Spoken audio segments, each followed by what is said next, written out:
First of all, this is an amazing honor. Growing up in Troy, this was not something that I ever expected in my life that I would receive. And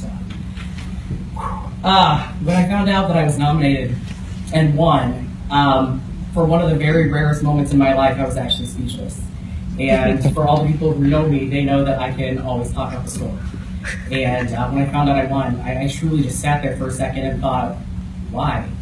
What did I do? And I started thinking about this award, and I just want to say thank you again to the Human Relations Commission for honoring me with this and for recognizing my voice along with the voice of Pride St. Charles. There was a time when I wasn't a talker, and that was when I was in middle school and when I was in high school. Growing up in a rural area, I was already labeled as a different kid because I did theater and I wasn't a future farmer of America. I was picked on, I was bullied, I was that kid that was shoved into a locker, I was that kid that was humiliated in school on a daily basis for quite a few years. I lost my voice at that time. I wasn't able to stand up for myself. And unfortunately, back then, there wasn't anyone really to help me stand up as well. There wasn't that voice for me like we have now. So one day I joined our theater department and said, I'm just going to go on stage and see what happens. And I, at that point, started to find my voice again. I rediscovered who I was. And at that moment, I said, okay, people can hear me on stage and I can perform all these parts. Why can't they hear the real me in the hallways? And so I taught myself at that point, here's my voice. I'm going to stand up for myself as well as the other kids in school who aren't being stood up for. I rediscovered my voice again in 2015 when I saw a message on Facebook about the first ever Pride Fest here in St. Charles. And I thought, wow, that's crazy. It's never something I would ever expect. That's something you only see in St. Louis.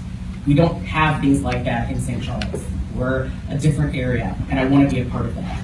And it was clear from our very first meeting that this was something that was going to be different. It started out as just going to be a small family picnic, and within 3 weeks of having our first meeting, we had vendors coming in and asking, how much are your spaces? What's your entertainment going to be like? And that's when I realized my voice has changed. I'm now a voice for this community, and not just the LGBTQIA community, but the community of St. Charles, to let everyone know, hey, we're here, we are supportive, we are inclusive, we're here for everyone.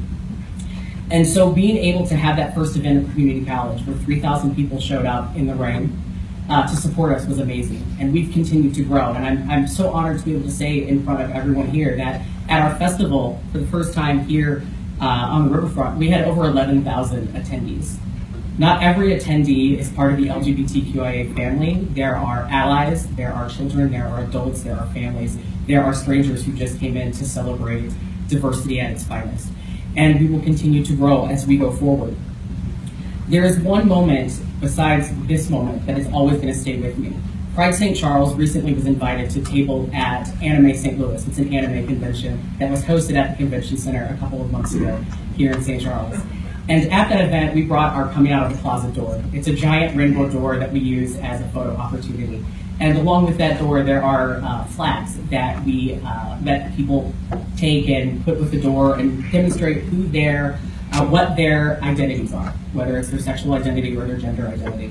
And there was a young girl who's about 14, and I unfortunately was the only one manning the table at this moment. She came up with her mother and she looked at her mom and said, I want to take my picture at the door. And it got real quiet. And I was like, oh, here comes one of those moments. This is either going to go really well or this is going to go really bad. And I'll never forget, her mom took her by the shoulders and said, I'm ready. This is the moment you've chosen to tell me who you are. And the little girl said yes. And she pointed to 2 different flags and said, this is who I am, Mom. The mom started crying, the daughter started crying, and I'm not gonna lie, there were little tears from me as well, as all the mom did was say, I love you, and held her daughter close. And then they both went and got their picture taken at the door. That moment signifies that we are a voice. For that moment, I was that little girl's voice. I was there to help her. And Pride St. Charles was there to help her be able to say, this is who I am. And we were also there to help that mom say, I love you for who you are. So again, I just want to say thank you for allowing my voice to be heard and the voice of Pride St. Charles as well.